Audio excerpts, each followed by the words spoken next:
kita rindu sosok B.J. Habibie. B.J. Habibie adalah presiden ketiga yang diakui, tapi beliau dilengsarkan karena kejujurannya. Beliau dilengsarkan karena beliau berjuang untuk bagaimana tidak ada korupsi. B.J. Habibie adalah orang soleh yang kita tahu dalam sejarah, orang hebat, diakui di dunia walaupun di Indonesia disepelekan. Apa yang beliau lakukan walaupun beliau sudah tiada, meninggal dunia? Indah kisahnya, dan saya pun terinspirasi dengan beliau yang hebat ini. Beliau orang kampung dari Makassar, Parepare, suatu ibu kota hari ini, Parepare.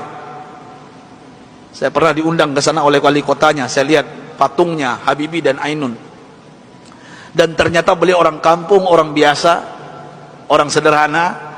Allah berikan kecerdasan di otaknya. Kenapa? Kita merindukan sosok pemimpin pejabat seperti beliau, yang tidak durhaka kepada orang tuanya, memuliakan orang tuanya, tidak pencitraan belaka.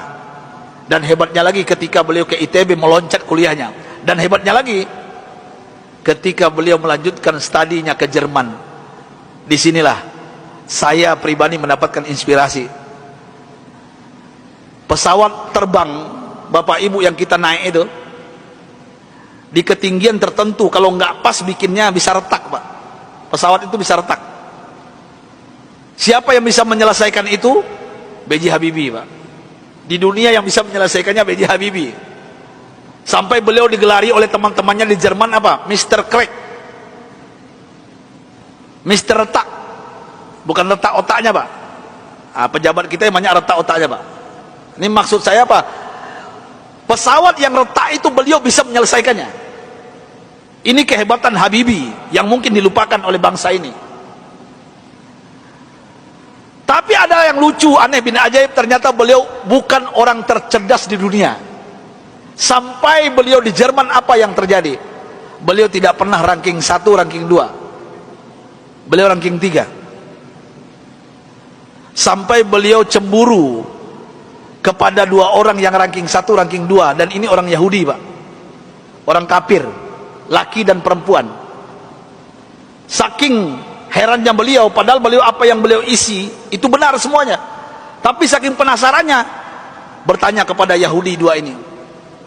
Apa kata beliau? Aku mau tanya kepada kalian berdua, apa rahasianya sampai kalian hebat di dunia, ranking 1, ranking 2?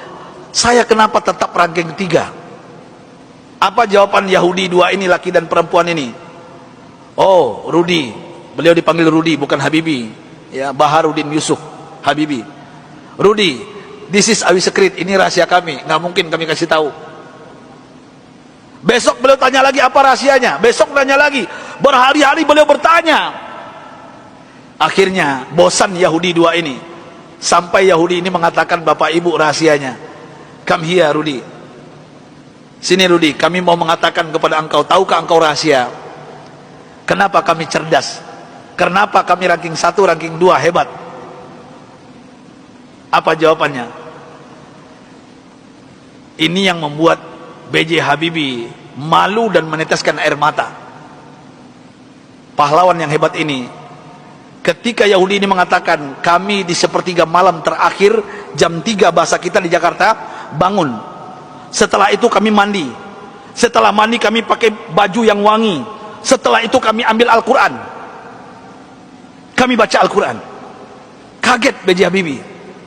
You read Al-Quran? Yes. Kalian kan kafir Yahudi, kenapa baca Al-Quran? Kami yakin dengan Al-Quran.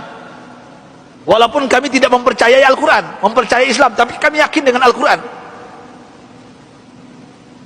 Heran B.J. Habibie, orang kafir Yahudi yang juara 1, juara 2 di Jerman ini, setiap jam 3 pagi mandi, pakai minyak wangi, baca Quran. Apa jawaban mereka? Kami baca Quran. Tahukah engkau, Rudi, setelah kami baca Al-Quran, saraf kami ini rileks, otak kami cerdas, metabolisme tubuh kami dahsyat, imun. Nah ini bapak-bapak, ibu-ibu yang takut dengan corona, ini bukan saya yang ngomong, ini orang kafir yang ngomong ini. Ya.